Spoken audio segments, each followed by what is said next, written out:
এসে গেছে, ভূত ধরতে এসে গেছে। কালো ভূত, মোটা ভূত, লম্বা ভূত, বেটা ভূত, সব রকমের ভূত আমরা ধরতে পারি। বলো কোন ভূত ধরে দেবা? আরে দাঁড়াও দাঁড়াও ভাই, হ্যাঁ? ভূত এত রকমের হয় নাকি? কত রকমের ভূত হয় জানতে চাও নাকি ভূত ধরার লোক চাও? ধরার লোক চাই। আচ্ছা চলো না মূর্খ। হ্যাঁ। সত্যি এত রকমের হয় নাকি? আরো এক প্রকারের ভূত হয়। কি বললে? হ্যাঁ, কিরকম দেখতে? তোমার মতো দেখতে না, কিন্তু এক গায়কনি। আচ্ছা, এই বাড়িতেও ভূত আছে নাকি? এইসব তো আমরা দেখার পরেই বুঝতে পারবো রে মূর্খ। ভেতরে তো আগে যেতে দে। চলুন চলুন আই তুমি যাও, এই, এদিকে তুই এসো। এখানে দাঁড়া, ওরা আগে একটু এদিকে দূর এসো, কর। তোমার আর কটা ভূত দেখাই।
মধু, মধু, লাইটটা জ্বালাও। দাঁড়াও, দাঁড়াও।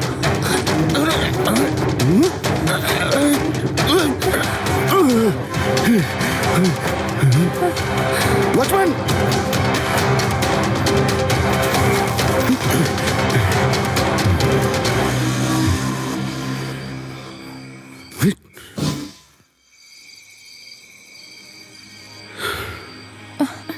এসব কি হচ্ছে?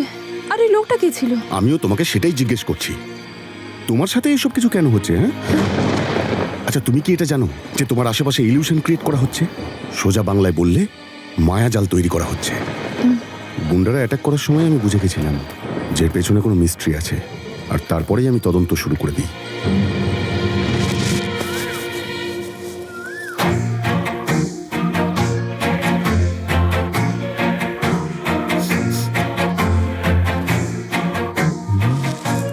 পার্সনিক পয়জন মিক্সড উইথ হ্যাপসাইন্স বড় বড় গাছগুলোকেও কয়েক মুহূর্তের মধ্যে মেরে ফেলে।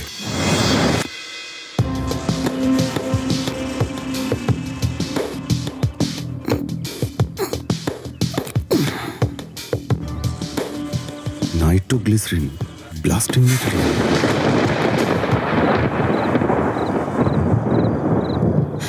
এসব আমার আশেপাশে ক্রিয়েট করা হয়েছে, কিন্তু কেন?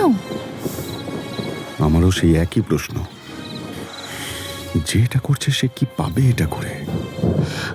যা দেখেছিলাম সেগুলো দেখা জিনিস সত্যি নাও হতে পারে। এই সব কিছুকে দেখে সত্যি মনে হতে পারে আসলে এগুলো ট্র্যাপ।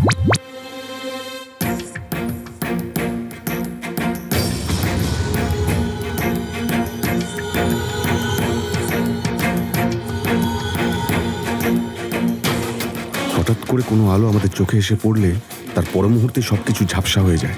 যখন তোমার চোখে হঠাৎ করে আলোটা পড়েছিল তখন তোমার চোখের সামনেও সব ঝাপসা হয়ে গিয়েছিল। তোমার চোখে অ্যাডভান্স টেকনোলজি ইলিউশন লাইট ব্যবহার করে তোমাকে ভূত ব্যাপারটা বিশ্বাস করানো হয়েছিল। বাট বাস্তবে তো আমাকে গলা টিপে মারার চেষ্টা করা হয়েছিল, আর আমার সামনে একজন দাঁড়িয়ে ছিল আর তার মুখটা না। এসব মিথ্যে হতে পারে না। মিথ্যেটাই মানুষ আগে বিশ্বাস করে। তোমার আশেপাশে একটা মায়াজাল বোনা হয়েছে, আর সেটা তুমি সত্যি ভেবে তুমি একটা নতুন জগৎ তৈরি করে নিয়েছো, আর সেটাকে ইন্ধন জুগিয়েছে একটুখানি কার্বন মনোক্সাইড।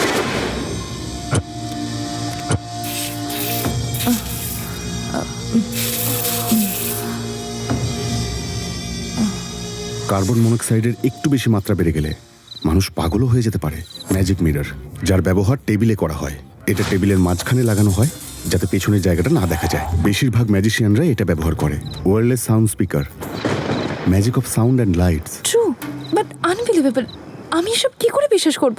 তোমার সামনে একটা ভয়ানক ভূতের চেহারা তৈরি করে তোমায় ভয় দেখানো হয়। কিন্তু কেন? আর এসব কে করাচ্ছে? সেটা আমিও জানতে চাইছি। তোমার ব্যাকগ্রাউন্ড কি, কোথা থেকে এসেছো, সেই সব কিছুই আমি জানতে চাই। আমার ব্যাকগ্রাউন্ড কি আর বলবো, আমি সাধারণ মেয়ে। এই, তোমাকে এত কিছু বোঝানোর চেষ্টা করছি আর তুমি আমার কথা বিশ্বাস করছো না? তোমার উপর নজর রাখতে কে বলেছিল? দাউদ। এই শহরটা যার পকেটে, তোমার ইনফরমেশন নিয়ে সে কি করবে? তুমি যদি কমন গালি হয়ে থাকো তাহলে এটা তোমার পিছনে কেন পড়ে আছে? আরে সেটা আমি কি করে জানতে পারি? আমার পূর্বপুরুষেরা রাজা ছিল, কিন্তু এখন তো আমি এটা কমন গার্ল। তুমি পাগল হয়ে গেছো মধু, বি সিরিয়াস। এই ওয়েট, আমার নাম রামকৃষ্ণ, হিস্ট্রির প্রফেসর। আমি তোমার বংশ সংক্রান্ত একটা গুরুত্বপূর্ণ বই লিখছি, সেই সংক্রান্ত কিছু তথ্য চাই আমার। ইয়েস, ওই ফাংশনে একজন প্রফেসরের সাথে দেখা হয়েছিল। উনি আমার ফ্যামিলির উপর একটা বই লিখছেন বললো, আর একটা ইন্টারভিউ দিতে বললো। তুমি কি জানো সে কোথায় থাকে? দাঁড়ান 1 মিনিট।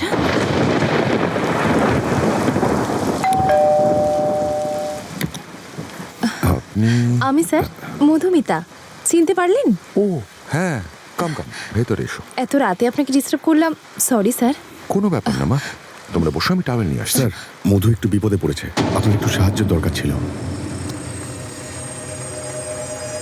স্যার, মধুর ওপর দাউদ নামে একজন গুন্ডা নজর রাখছে।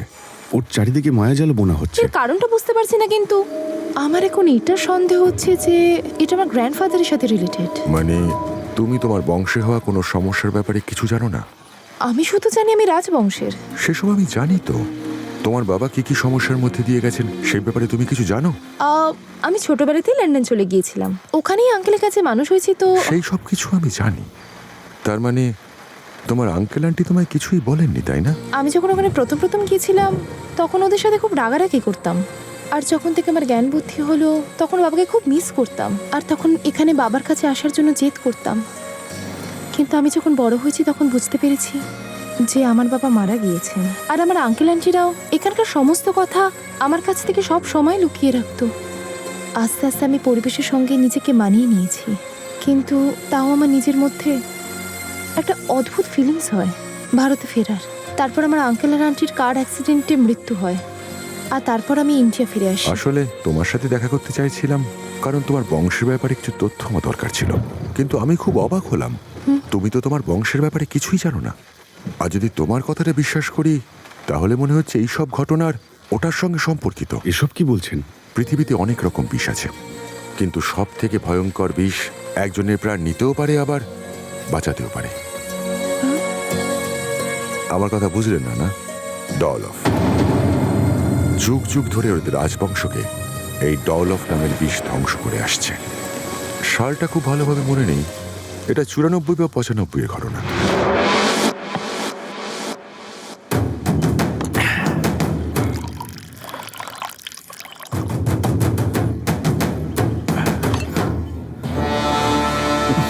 অনেক এসেছো, আর কতদিন চুপ থাকবে?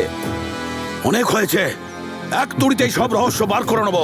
এই গজপতি, তোর রাগ বা শক্তি দেখাবার জন্যে এটা কোনো রণক্ষেত্র নয়। শান্ত হয়ে বুদ্ধি দিয়ে খেলতে হয় এই দাবা।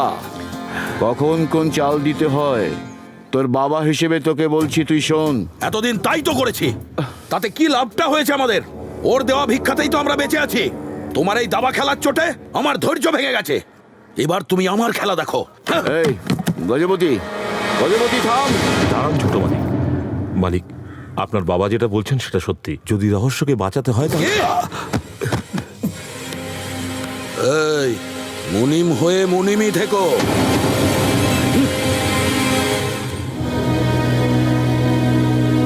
বাবা,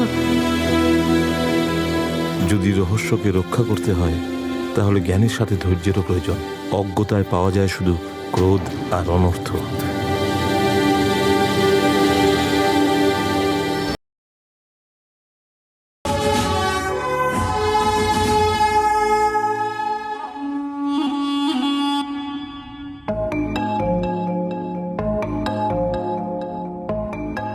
বর্দা,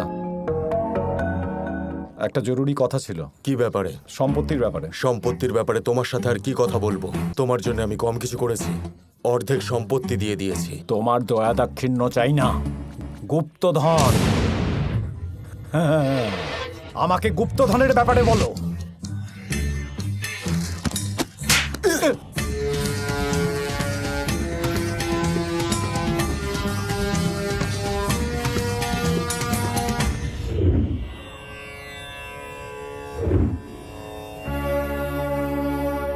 তোমার দয়া দাক্ষিণ্য চাই না, গুপ্তধন। হ্যাঁ, আমাকে গুপ্তধনের ব্যাপারে বলো।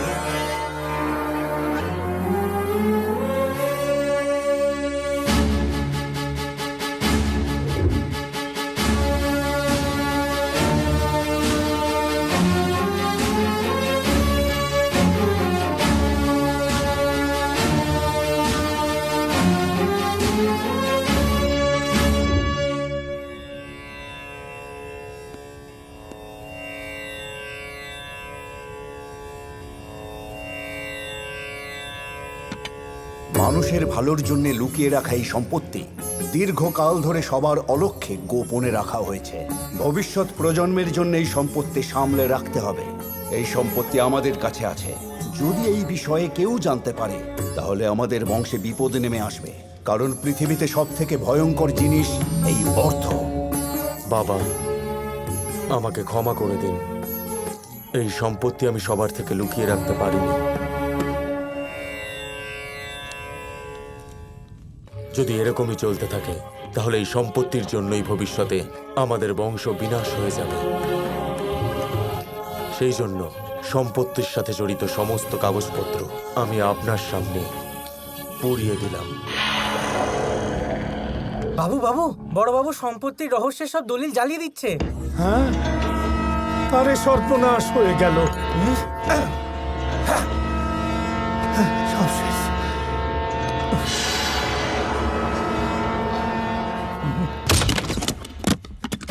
এই ভূপতি, এই আনন্দ ভূপতি, কোথায় তুই? সীমা অতিক্রম করো না।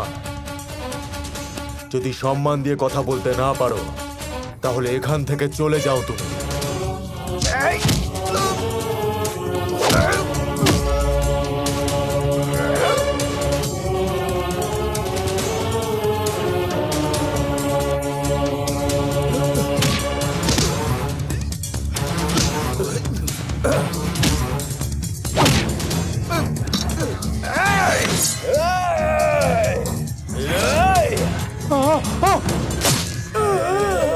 তোমার পূর্বপুরুষদের সম্পত্তি নিয়ে দুই ভাইয়ের মধ্যে খুব ঝগড়া বিবাদ হয়েছিল। শেষে ওরা একে অপরের প্রাণ নেয়। এই ঘটনায় তোমার দাদু প্যারালিসিসে আক্রান্ত হন, আর তোমার বাবার মৃত্যুর সঙ্গে সঙ্গে ওই সম্পদের রহস্যও লুপ্ত হয়ে যায়।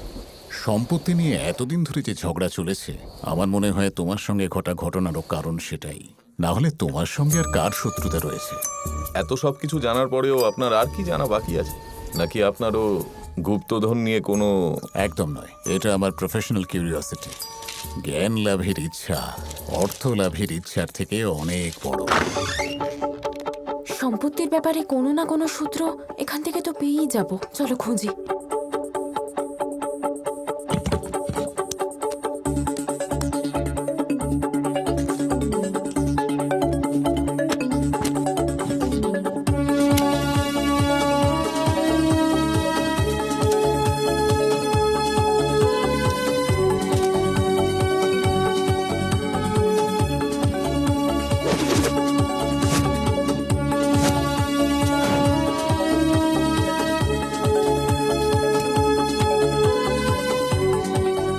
উপরে কিছু পেলে?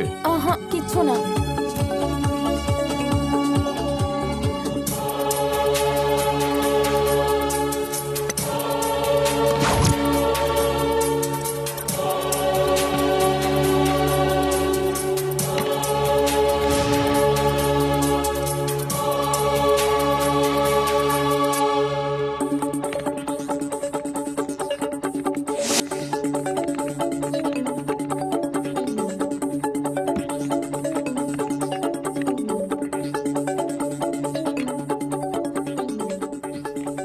মনে হয় প্রফেসর সত্যি বলছিলেন?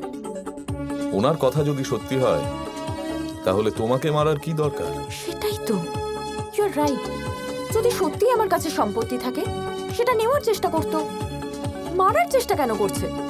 তো আমাদের সামনে এখন একজনই শত্রু, তোমার দাদু। কোথায় যাচ্ছ? তোমার দাদুর কাছে। তুমি এখানেই বসো। এই বুড়োটা কোথায়? স্যার বাড়িতে কেউ নেই স্যার। যা জিজ্ঞেস করেছি উত্তর দে। আমি সত্যি বলছি স্যার, বাড়িতে আজকাল কেউ আসেই না, সবাই ওই জঙ্গলে পড়ে থাকে। জঙ্গলের রাস্তা জানিস তুই? ড্রাইভার নিশ্চয়ই জানে। ড্রাইভার কোথায় থাকে? চলুন আমি নিয়ে যাচ্ছি। চল। ওম নমঃ কালিকায় সর্বকর্ষানা। স্বামীজি, স্বামীজি, ওর তো কোনো ক্ষতিই হয়নি। আমি তো চেয়েছিলাম যে ওর মৃত্যু আমি নিজের চোখের সামনে দেখব। ফল চাইলে আমার উপর বিশ্বাস রাখতে হবে। দৃষ্টি আমার উপরে নয়, ভৈরবীর উপরে নিক্ষেপ করো।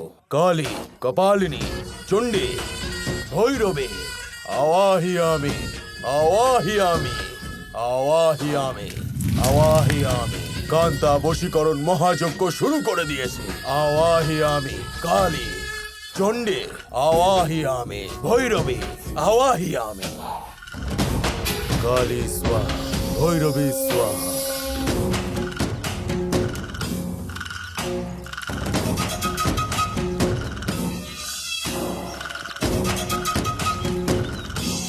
কপালী স্বাহা। ও যেখানেই থাকুক না কেন এখানে এসে বসে পড়বে।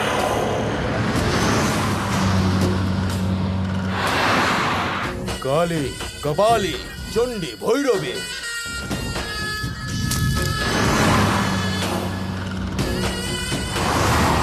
আওয়াহিয়ামি, আওয়াহিয়ামি।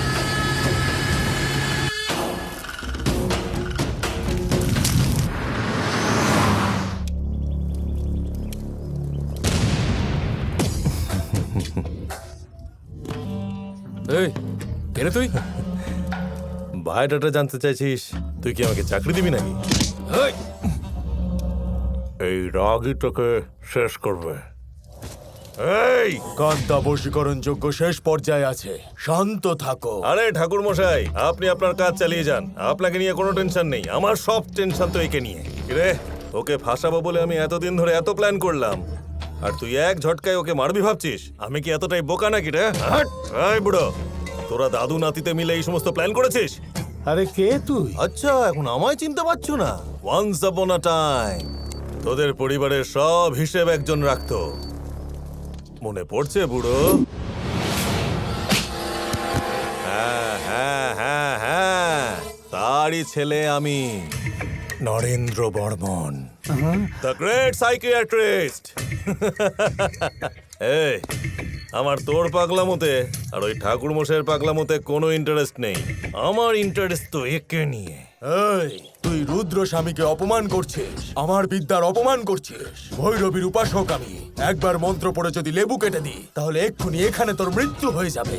এই মূর্খ, এটা সাধারণ কোনো যজ্ঞ নয়, এতে আত্মাদের বন্দি করা হয়। এই গণ্ডির ভেতরে আমার অনুমতি ছাড়া হাওয়াও প্রবেশ করতে পারে না। ওরে বাবারে, এরকম হয় নাকি?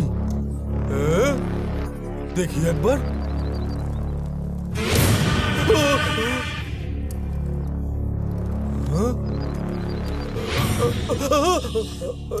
এই মালটা তো পাওয়ারফুল দেখছি বুড়ো। আরে হ্যাঁ, ঠাকুর মশাই, বডি না হয় যেতে পারবে না, কিন্তু বুলেট তো যেতে পারবে।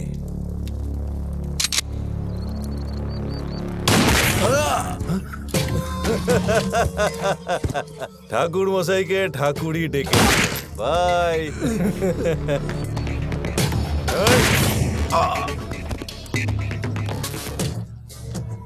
এই 2 টাকার লেবু যদি সব পাল্টাতে পারতো তাহলে ডাক্তারি ছেলে আমাদের সবজি বিক্রি করতে হতো। ইউজলেস ফেলো। এই যে বুড়ো, এবার তোর পালা। তোর ডেট এক্সপায়ার করে গেছে।